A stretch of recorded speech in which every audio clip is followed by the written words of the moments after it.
Hello all brothers and sisters, welcome to my YouTube channel Lascar Raghul.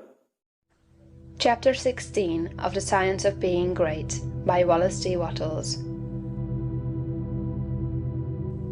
Some further explanations. We go back here to the matter of the point of view, for, besides being vitally important, it is the one that is likely to give the student the most trouble.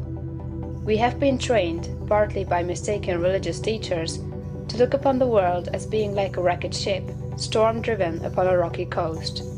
Utter destruction is inevitable at the end, and the most that can be done is to rescue, perhaps, a few of the crew. This view teaches us to consider the world as essentially bad and growing worse, and to believe that existing discord and inharmoniousness must continue and intensify until the end. It robs us of hope for society, government, and humanity, and gives us a decreasing outlook and contracting mind. This is all wrong. The world is not wrecked. It is like a magnificent steamer with the engines in place and the machinery in perfect order.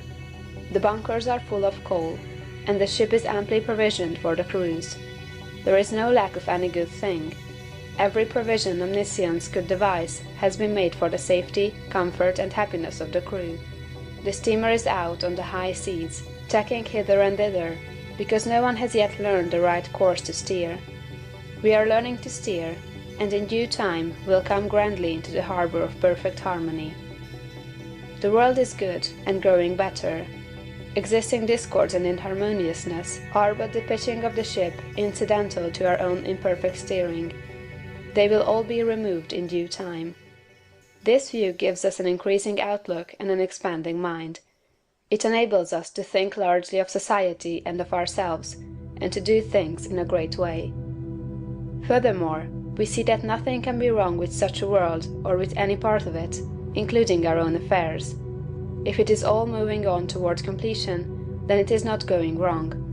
And as our own personal affairs are a part of the whole, they are not going wrong. You and all that you are concerned with are moving on toward completeness.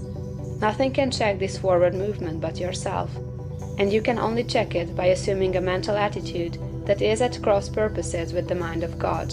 You have nothing to keep right but yourself.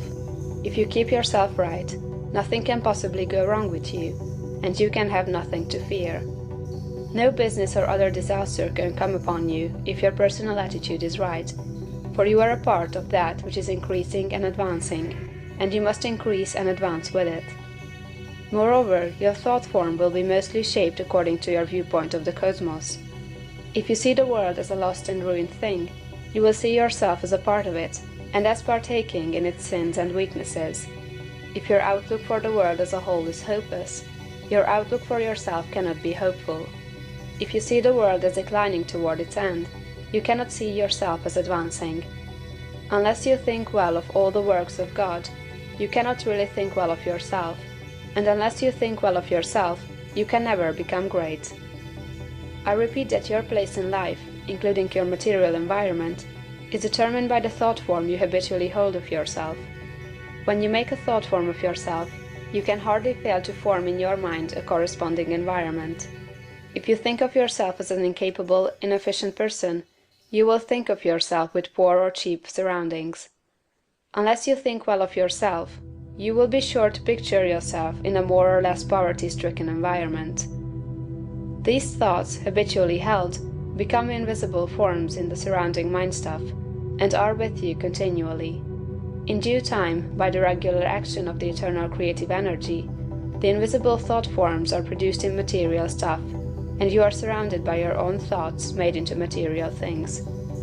See nature as a great living and advancing presence, and see human society in exactly the same way. It is all one, coming from one source, and it is all good. You yourself are made of the same stuff as God. All the constituents of God are parts of you. Every power that God has is a constituent of man. You can move forward as you see God doing. You have within yourself the source of every power.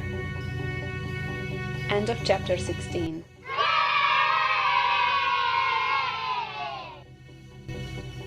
So brothers and sisters, thank you for watching this video. I will be seeing you in another video. Until then, this is me Raghul signing off.